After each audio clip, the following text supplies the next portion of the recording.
cómo el enemigo usa diferentes formas para que las personas se alejen de Dios, y vamos a ver otras estrategias que él utiliza que menciona la Biblia. Entonces vamos a orar, pongámonos de pie, vamos a orar.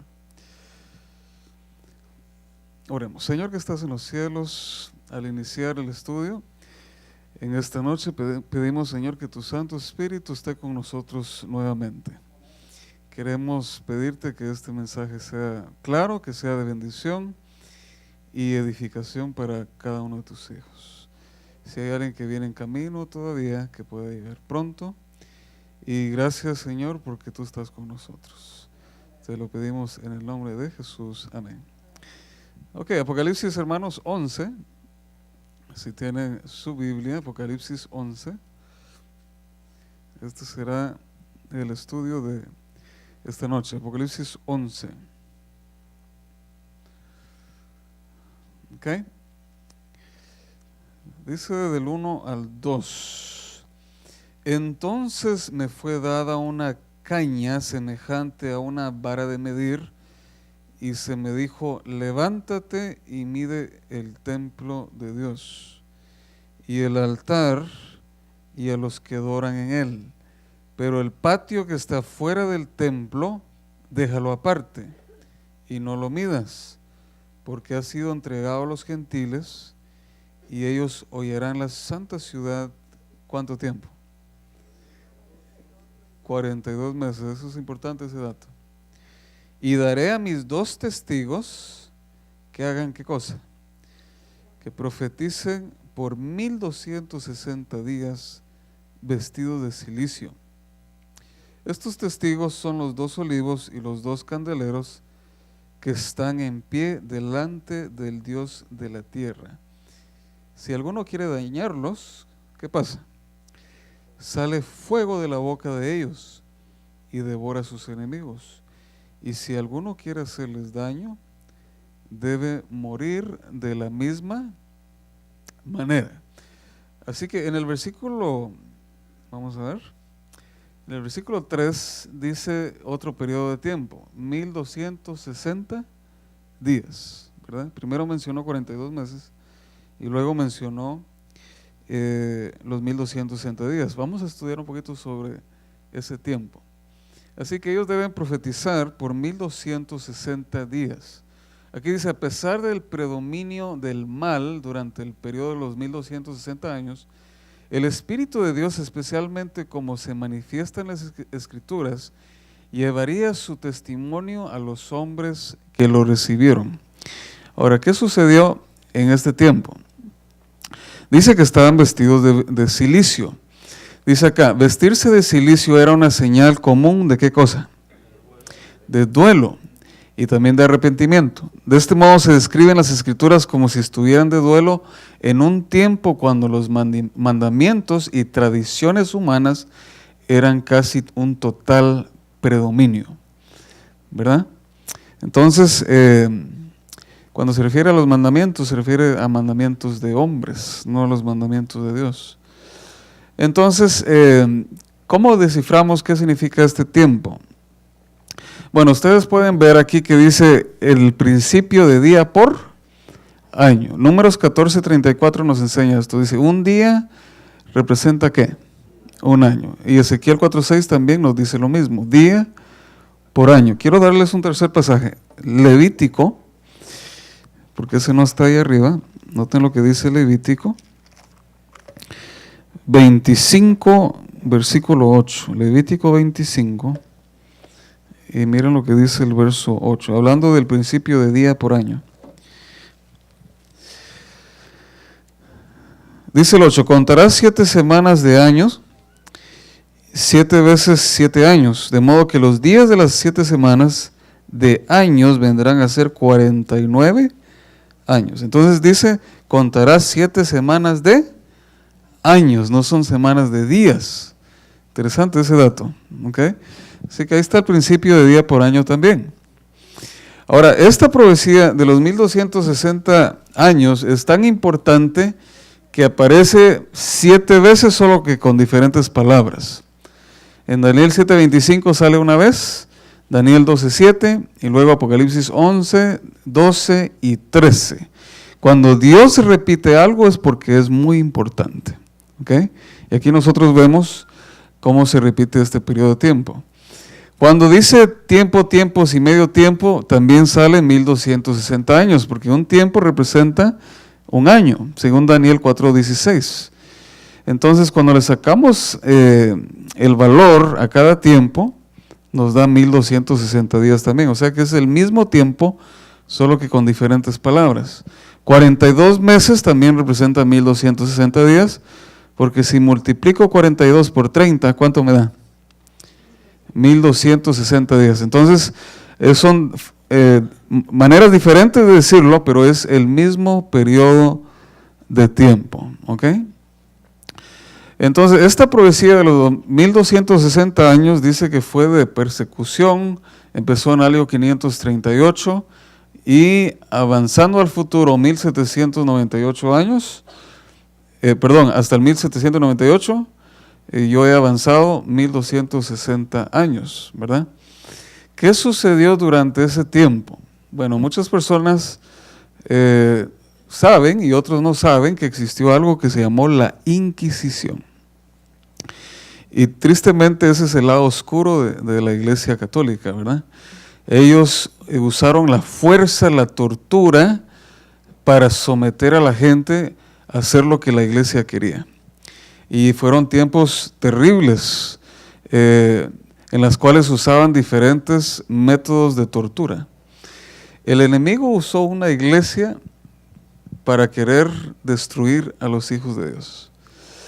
Y es interesante cómo ellos usaron diferentes instrumentos de tortura, y los que yo le voy a mostrar son aquellos que usted puede ver y va a poder dormir esta noche. Porque si yo les muestro los más terribles, usted esta noche no duerme. Y yo quiero que usted descanse por lo menos. Estos son diferentes instrumentos. Esto lo ponían a la gente en el cuello y iban introduciendo de manera lenta hasta que la persona se asfixiaba, modificaban sus manos, le quebraban sus brazos con esa piedra. Entonces, ¿cómo terminó esta persecución de la iglesia? La profecía dice claramente que el tiempo iba a durar solamente 1200, pero realmente no es poco tiempo. Imagínense, ¿cuánto tiempo fue eso? ¿Qué sucedió? Bueno, la Biblia dice que después de 1260 años dejaría de perseguir. ¿Y qué sucedió? El 21 de febrero de 1798, dice aquí que el Papa Pius VI fue destronado por Napoleón y su anillo fue rasgado de un dedo y él murió en exilio y el papado recibió una herida mortal. Es decir, el sistema de la iglesia perdió su capacidad de perseguir. Eso fue en 1798. ¿Y cuántas personas sabían que el líder de la iglesia fue preso en esa fecha? ¿Verdad? Pocas personas saben que hubo un papa que fue llevado preso en aquel entonces. Entonces, ¿quiénes son estos dos testigos que visten de cilicio o de duelo durante 1260 años? ¿Quiénes son estos dos testigos? Bueno, aquí tenemos unas hojas de la Biblia. Vamos a ver qué nos dice Zacarías. El ángel que hablaba conmigo volvió y me despertó como un hombre que es despertado de su sueño y me preguntó, ¿qué ves? Y respondí, veo un candelabro todo de oro con su depósito en la parte superior y 7 lámparas encima de él, 7 tubos por cada una de las lámparas que tiene encima y junto a él 2 olivos, uno a la derecha del depósito, otro a la izquierda. Continué y dije al ángel que hablaba conmigo, ¿qué es esto? Señor mío, respondió el ángel, que me dijo, ¿no sabes qué es esto? Respondió, no, Señor mío. Continuó él y me dijo, esta es, ¿qué cosa? La palabra del Señor a Zorobabel, no por el poder ni por la fuerza, sino por el Espíritu del Señor de los ejércitos. Entonces, estos dos ungidos o estos dos olivos también se pueden llamar estos dos ungidos, ¿verdad? Es decir, que los dos testigos en realidad representan la palabra de Dios, el Nuevo y el Antiguo Testamento. y estaban vestidos de duelo porque fue un tiempo de persecución, un tiempo en que se prohibió leer la Biblia y mucha gente pues sufrió en este tiempo. Entonces, Apocalipsis 11 al 6, leamos el 6 ahora, dice: este tiene poder para cerrar el cielo, a fin de que no llueva en los días de su profecía, y tiene poder sobre las aguas para convertirlas en sangre, para herir la tierra con plaga cuantas veces quieran. ¿Recuerdan cuando paró de llover? ¿Qué fue lo que causó que parara de llover? La palabra de Dios. No fue Elías. Elías pidió a Dios y Dios contestó. Porque Elías no tenía poder, el que tenía poder era Dios. Pero obviamente la fe de Elías tuvo mucho que ver. Verso 7. Cuando hayan acabado su testimonio, la bestia que sube del abismo hará guerra contra ellos. ¿Contra quién está haciendo guerra? Contra la Biblia. ¿Ok? Y los vencerá y los matará. Y sus cadáveres estarán en la plaza, la grande ciudad, que en sentido espiritual, no literal, sino espiritual, se llama ¿qué? Sodoma y Egipto, donde también nuestro Señor fue crucificado. Aquí Dios quiere introducir algo interesante. Una manera nueva en que el enemigo quiere atacar la humanidad para que no encuentre salvación. Estamos llegando a la parte importante. Bueno, el conflicto de los siglos dice que la gran ciudad en cuyas calles son asesinados estos testigos, o sea, está hablando la palabra, donde yacen sus cuerpos, se llama simbólicamente ¿qué? Egipto. Todas las naciones mencionadas en la historia de la Biblia, de todas las naciones, fue Egipto la que con más osadía negó, ¿qué cosa? La existencia del Dios vivo y se opuso a sus mandamientos. Ningún monarca resistió con tanto descaro la autoridad del cielo como el rey de Egipto. Cuando se presentó Moisés ante él para comunicarle el mensaje del Señor, el faraón contestó con arrogancia: ¿quién es Jehová para que yo oiga su voz y deje ir a Israel? Yo no conozco a Jehová y tampoco dejaré ir a Israel. ¿Saben cuál es la ideología que está hablando aquí? Ateísmo. ¿Hay gente atea hoy? Mucha gente. Y ahorita vamos a ver algo de cómo el enemigo ha querido introducir esta ideología con los jóvenes. Esto es ateísmo. La nación representada por Egipto iba a ponerse de un modo parecido a la voluntad del Dios vivo y dar pruebas del mismo espíritu de incredulidad y de desconfianza. Esta profecía se cumplió de un modo preciso y sorprendente en la historia de ¿qué país? Francia. Así que en Francia ellos hicieron una guerra contra la Biblia. No sé si ustedes recuerdan la Revolución Francesa. Ellos mandaron a quemar todas las Biblias en Francia. Es decir, que la Biblia fue atacada en Francia de una manera impresionante. Las mandaron a quemar. Donde quiera que habían Biblias, las buscaban y las personas que tenían Biblias tenían que traerlas y tenían que destruir la Biblia. ¿Quién estaba detrás de eso? Satanás, obvio, Satanás. Él no quería que la palabra de Dios circulara. Y bueno, cuando eso sucedió, miren este personaje interesante, Voltaire. El incrédulo Voltaire dijo con arrogancia en cierta ocasión, miren lo que él dijo: estoy cansado de oír de continuo que 12 hombres establecieron la religión cristiana. Yo he de probar que un solo hombre bastará para destruirla. Han transcurrido varias generaciones desde que Voltaire murió y millones de hombres han secundado su obra de propaganda contra la Biblia. Pero lejos de agotarse la circulación del precioso libro, ahí donde había 100 ejemplares en tiempo de Voltaire, hay 10,000 hoy, por no decir 100,000. Yo supe que donde vivió Voltaire hicieron una casa editorial para publicar Biblias. ¿Qué le parece? Así que el hombre que quiso destruir las Biblias quedó como un ridículo, porque en lugar de querer destruirlas, Dios se encargó de que su palabra siguiera al alcance de las personas. Este capítulo es interesante, hermanos, porque cuando uno analiza muchos temas que se predican, casi nunca se habla de dónde surgió el ateísmo. ¿Y por qué hay mucha gente que no cree en Dios hoy? ¿Y por qué hay mucha gente escéptica? Y saben que en este país hay gente que uno no le puede hablar de religión porque como que le es alergia. Como que son alérgicos a Dios y a escuchar su palabra. Y si vamos a lugares más seculares como a Europa, es peor todavía la mentalidad secular que existe. La palabra de Dios permanece, dice, como dijo uno de los primitivos reformadores hablando de la iglesia cristiana, la Biblia es el yunque sobre el cual se han gastado muchos martillos. Y había dicho el Señor, y miren lo que Dios había dicho en Isaías, ninguna arma forjada contra ti tendrá éxito, y a toda lengua que en juicio se levantare contra ti, condenarás. Nunca habría éxito en contra de la palabra de Dios. ¿Qué hizo Satanás? Introdujo una nueva ideología. Y esta teoría se llama la teoría de la evolución. ¿Ok?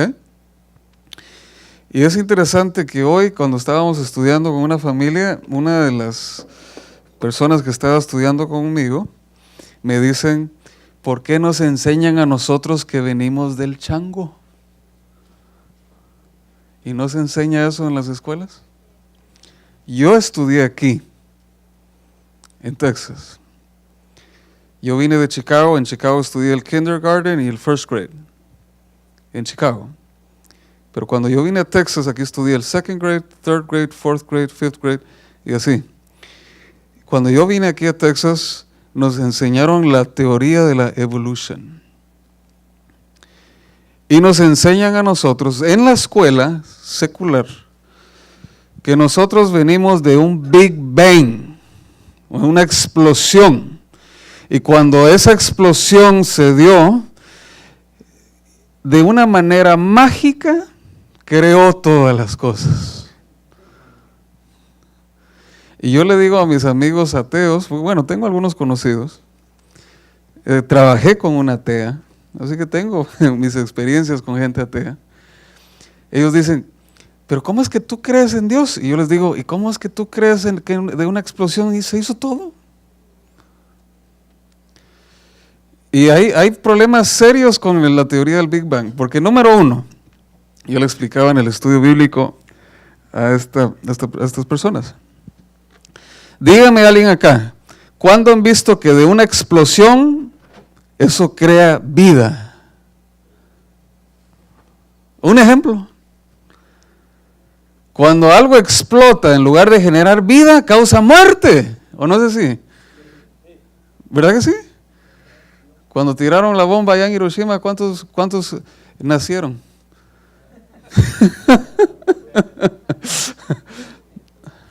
¿Se dan cuenta lo ridículo que enseñan? Y hay profesores en las universidades que cuando alguien dice yo creo en Dios, dicen tú eres un ridículo por creer en Dios.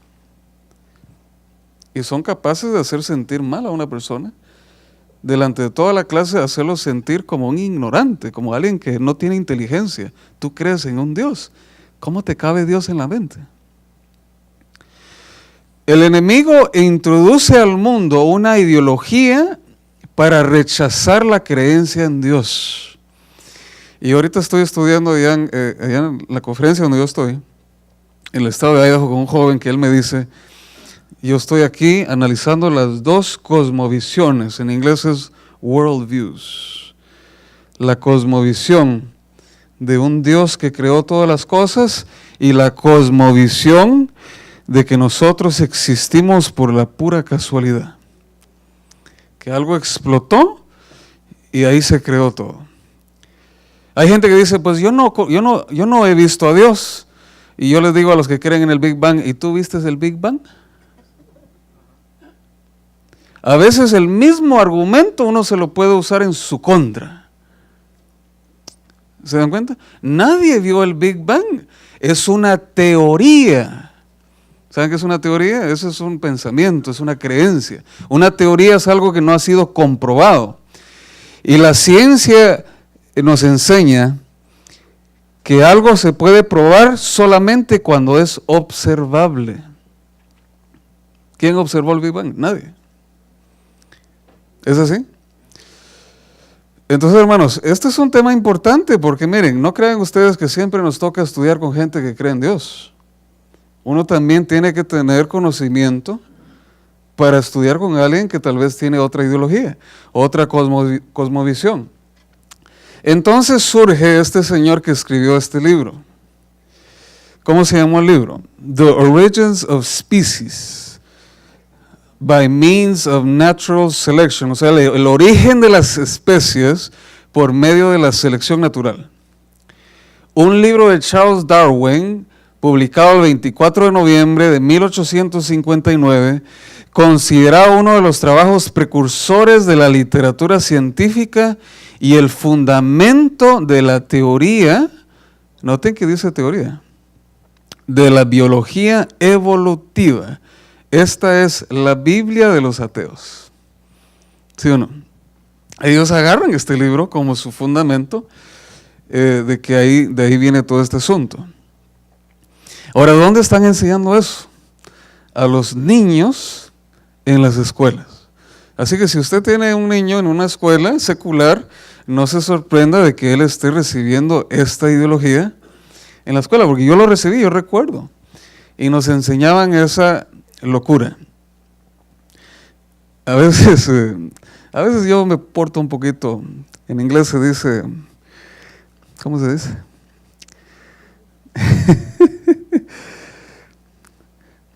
Como ellos a veces nos hacen así algunas burlas, ¿no?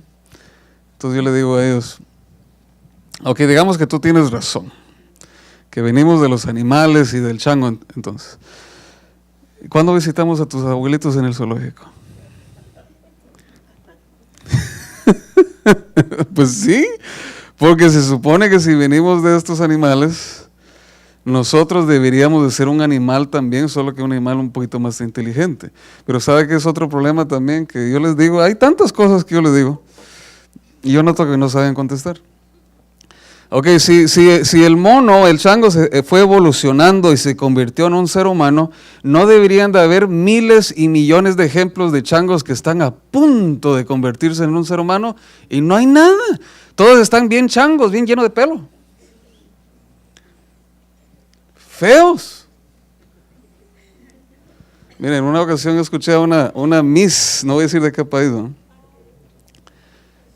Y le preguntaron, ¿y qué harías si tú fueras, si solo hubiera, o sea, que hubo una destrucción de la humanidad y tú eres la única mujer y tú tienes que ver cómo tú logras que esto no se pierda, ¿no? Que no se muera la especie? ¿A quién escogerías? ¿A qué hombre? Ella dijo, bueno, pues analizando la teoría de la evolución, pues tendría que buscar un mono, dice. Ay, Dios. Bendito Dios que no dependemos de ella, si no, estaríamos a ver. Por eso que la belleza no es todo, ¿no? La belleza no es todo. Hay que tener una mujer inteligente al lado de uno. Bueno, pues, ¿saben cómo el enemigo ha destruido a mucha gente también? A través del comunismo, socialismo. Bueno, esto no estoy hablando de política, ¿ok? Pero el comunismo y esto tiene mucho que ver porque estos sistemas han querido erradicar la creencia en un Dios. ¿Sí o no? ¿Saben que Stalin, este líder de Rusia, la gente tenía que jurar ante el Estado y la bandera su lealtad al ateísmo? Y este señor mandó a destruir todos los templos, todas las iglesias que habían en Rusia. Y en Rusia hay un pensamiento secular terrible. Uno de los hombres que yo admiro mucho, que él es un defensor del pensamiento, o sea, de la cosmovisión cristiana, lo pueden buscar en internet, se llama John Lennox. Él es un matemático científico, que él vivió mucho tiempo en Rusia y él defiende la creencia en Dios en un mundo secular. Y yo admiro a ese hombre porque en medio de gente secular, él no tiene miedo de hablar de la fe en Dios. Y habla con una convicción impresionante. John Lennox. Yo creo que Dios lo tiene definitivamente para que en los lugares seculares pueda haber alguien que hable la verdad, sin temor. Un hombre de Dios. Ojalá que él un día pudiera conocer otras verdades que nosotros conocemos. Pero miren cómo ha sido el comunismo de terrible. Analicen el mapa del mundo y noten cómo esta ideología de comunismo, marxismo, ateísmo, ha entrado en muchos países a través de la política. Si ustedes ven ahí, ¿qué porcentaje del mundo ha caído en esto? Bastante, ¿no? ¿No creen ustedes? Es bastante. Miren todo eso. Rusia, China, en África había en varios países, no sé si ustedes sabían. Y ahora tenemos a Venezuela también. Ahí está Cuba, pero tenemos a Venezuela también. Y podríamos decir que hay ciertos países que ya tienen esta tendencia, como Bolivia, como Ecuador. Y yo creo que podemos incluir a Nicaragua. ¿Okay? Entonces, noten lo que dice la historia. En los 23 países que han estado bajo el gobierno comunista, incluyendo ¿cuáles? Rusia, China, Corea del Norte y Cuba, se ha asesinado a 110 millones de ciudadanos en tiempos de paz. ¿A cuántos han asesinado? A 110 millones de ciudadanos en tiempos de paz. La Unión Soviética ostenta la triste marca del régimen más sanguinario del siglo XX. Desde 1917 hasta 1987, las autoridades comunistas acabaron con la vida de 62 millones de personas, sin contar, ojo acá, con las víctimas de qué guerras, hermanos. La guerra civil, ¿y qué guerra? La Segunda Guerra Mundial. ¿Cuánta gente no murió ahí? Asesinados por estas ideologías que entraron. Así que el enemigo estaba con el negocio de matar gente, ya sea a través de una iglesia o a través de ciertas ideologías políticas. Siglo tras siglo, dice aquí, los santos, dice, la sangre de los santos había sido derramada, mientras los valdenses sucumbían en las montañas del Piamonte, ¿a causa de qué? A causa de la palabra de Dios y el testimonio de Jesús. Sus hermanos los albigenses de Francia testificaban de la misma manera por la verdad. En los días de la Reforma, los discípulos de esta habían sucumbido en medio de horribles tormentos. Reyes y nobles, mujeres de elevada alcurnia, delicadas doncellas, la flor innata de la nación, se habían recreado viendo las agonías de los mártires de Jesús. Los valientes hugonotes, en su lucha por los derechos más sagrados al corazón humano, habían derramado su sangre en muchos rudos combates. Los protestantes eran considerados como fuera de la ley, sus cabezas eran puestas a precio y se les cazaba como fieras. Hermanos, nosotros vivimos en tiempos privilegiados, donde podemos vivir la vida cristiana con libertad.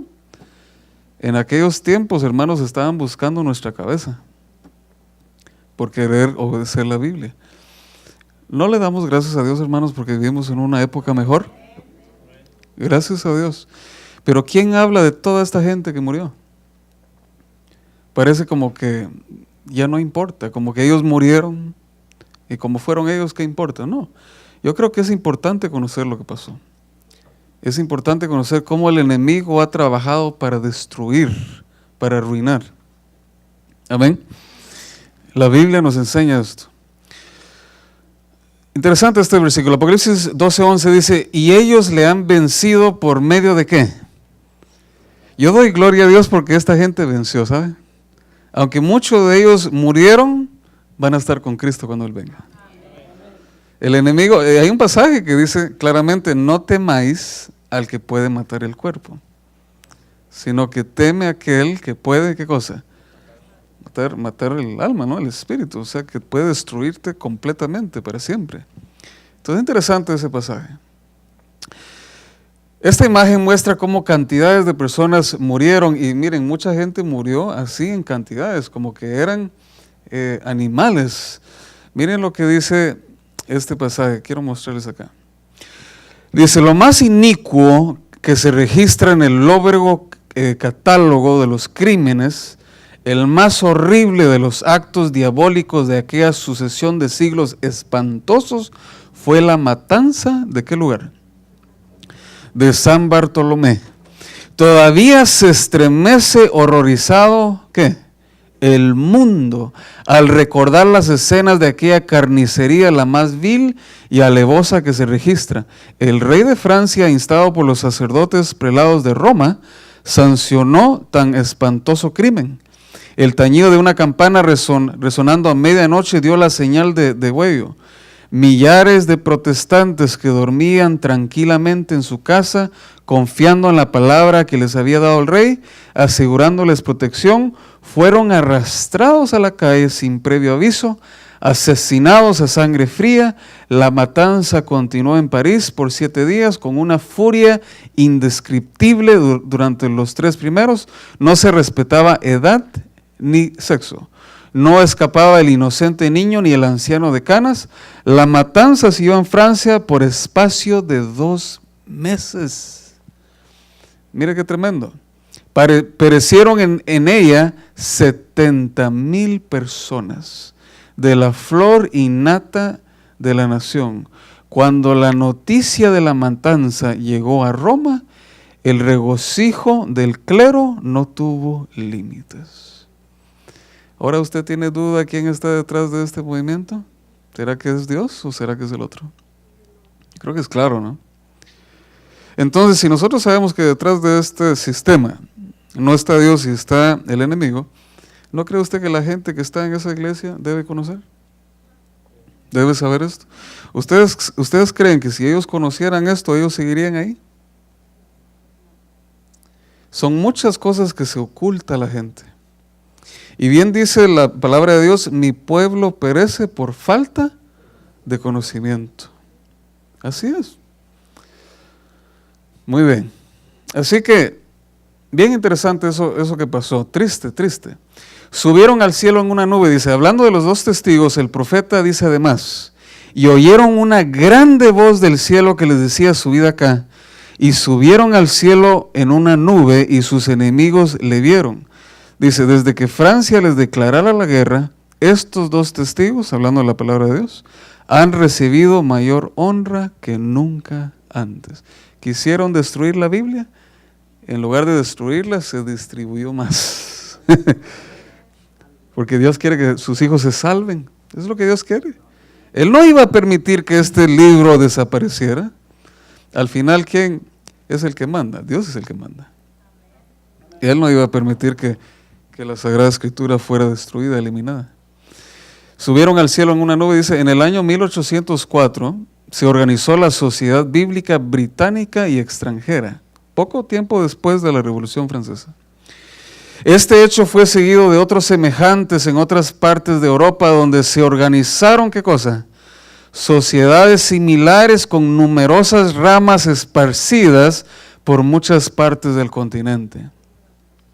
En 1816 se fundó la Sociedad Bíblica Americana. Es decir, empezaron a surgir todas estas sociedades bíblicas con la intención de imprimir la Biblia. Cuando se creó la Sociedad Británica, la Biblia circulaba en 50 idiomas. Desde entonces ha sido traducido en muchos centenares de idiomas y ¿saben ustedes cuál es el best seller de todos los tiempos? Es este. Es el best seller, no hay libro que le gane a este. Este libro se sigue comprando y comprando y comprando y comprando. Yo le doy gracias a Dios porque allá en Guatemala, usted sabe que hay muchos dialectos, allá hay mucha gente. La Biblia se está traduciendo a todos esos dialectos para que la gente pueda tener su Biblia en su idioma y ellos puedan conocer que Dios les ama y ellos puedan tener la oportunidad de ser salvos.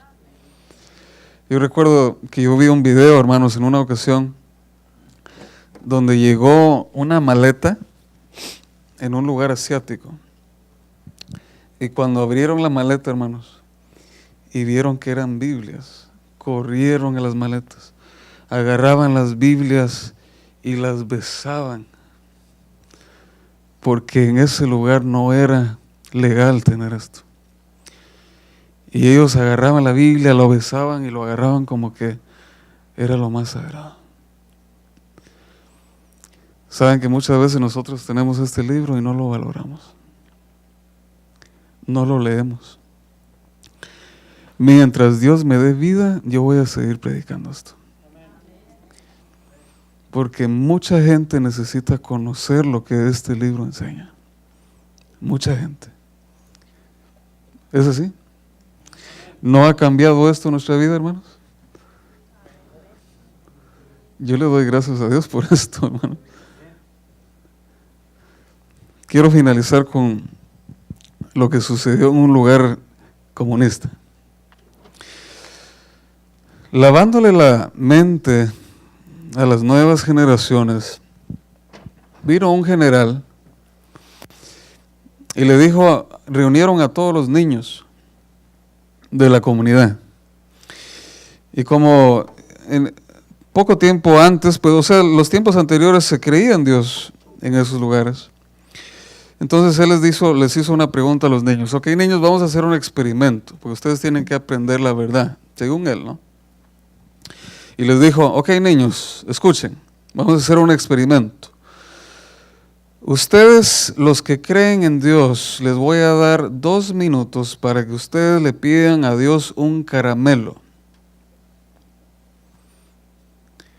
Quiero que le pidan a Dios un caramelo. Voy a dar 2 minutos para que me enseñen que ese Dios en quien ustedes creen se lo va a dar. Mira qué tremendo, cómo trabajan con la gente. No, pues los niñitos, tal vez algunos sabían orar, entonces él así, mirando al tiempo. Les queda 1 minuto, les queda 30 segundos, les quedan 10 segundos. Al final se dio una carcajada y le dicen, ¿y dónde está tu Dios? ¿Dónde está tu Dios? Ahora vamos a cambiar la propuesta. Ahora le van a pedir, ven el comandante que está ahí. Ahora le van a pedir a él que les dé un caramelo. Entonces, a ver, pídanle al comandante. Y el comandante tenía a sus oficiales listos. Inmediatamente llegaron, cuando pidieron, inmediatamente llegaron. Cuando les dieron sus caramelos, les dijo, ok, niños, a ver, muchachos, ¿quién existe? ¿Dios o el comandante? Cuando yo escucho cosas así, yo digo, Dios tiene misericordia, ¿no? Porque si Él quisiera, hace desaparecer a esa gente. A ver, ¿sí o no? ¿Puede o no puede? Lo ha hecho. ¿No se acuerdan aquel que se burló de Dios cuando dijo, este es el Titanic, esta es la obra maestra, no hay un barco como este, ni Dios lo puede hundir? Y al ratito estaba. Los Beatles dijeron, nosotros vamos a ser más famosos que Jesús. Y uno de ellos terminó asesinado y Cristo sigue siendo el hombre que todo el mundo necesita. Una de las niñas que estaba con este grupo creció, pero tristemente creció como una atea. Es decir, el gobierno logró extirpar de su mente la creencia en Dios. Pero resulta que Dios permitió de que el sistema de gobierno fuera cambiando y permitiendo ciertas actividades religiosas, y se celebró una campaña evangelística de la Iglesia Adventista. Esta niñita que estaba ahí, con ese grupo de niños, cuando dijeron, a ver, vamos a probar esta prueba del caramelo, ella decidió, ya como una mujer adulta, aceptar la invitación e ir a una campaña, siendo atea. El predicador habló la palabra de Dios y empezó a compartir el mensaje de salvación. Y cuando ella empezó a escuchar el mensaje, algo empezó a sentir que le fue extraño. Ella sentía, ¿por qué siento que debo entregarme, acercarme?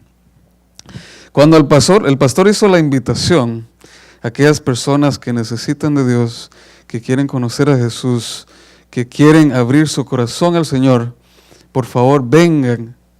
Dice que ella sentía una necesidad de pasar, pero en su mente había una guerra.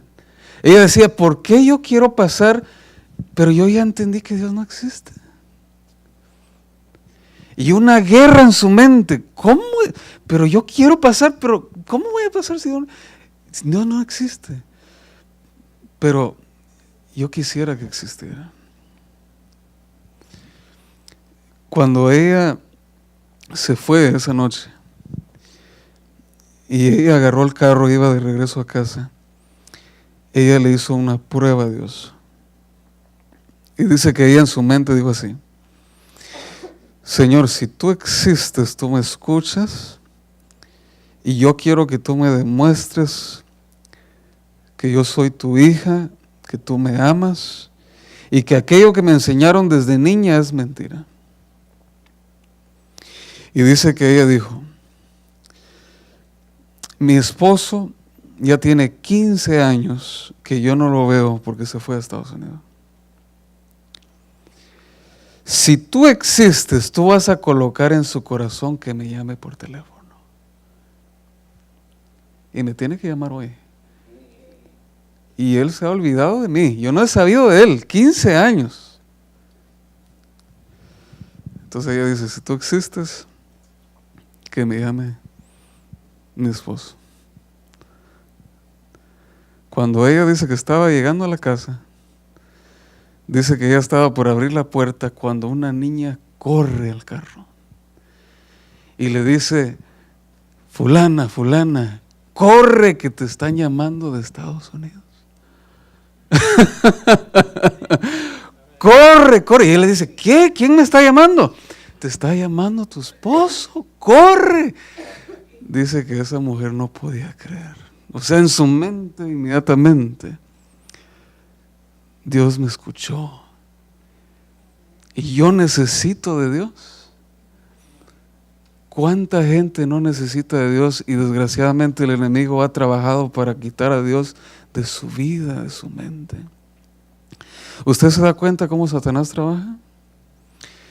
Él quiere que las personas no crean que Dios existe. Y si Dios existe, que no se preocupe por ellos. Dice que esa mujer dice que no podía ni siquiera hablar con el esposo, se puso a llorar. En primer lugar le quería decir que era un ingrato y un montón de cosas, ¿verdad? Pero al mismo tiempo, en su corazón había una alegría. ¿Sabe por qué? Porque nosotros que creemos en Dios, tenemos esperanza. La gente que no tiene en Dios, ¿qué esperanza va a tener? Si nosotros somos la pura creación de las, en inglés dicen chance, ¿cómo es chance? De la casualidad. Entonces no hay esperanza para nosotros. Moriremos y se acabó. Pero si Jesús es real, como yo creo que es real, el que cree en mí, aunque esté muerto, vivirá. Yo le doy gracias a Dios, hermanos. Esta historia terminó así. Cuando esta señora hizo esta prueba, dice que habló con el esposo y oraron juntos. El esposo le dijo, mira, algo me dijo, llama a tu esposa.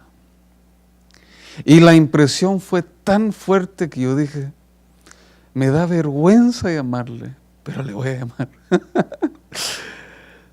Dios estaba trabajando con esas dos personas, ¿sí o no?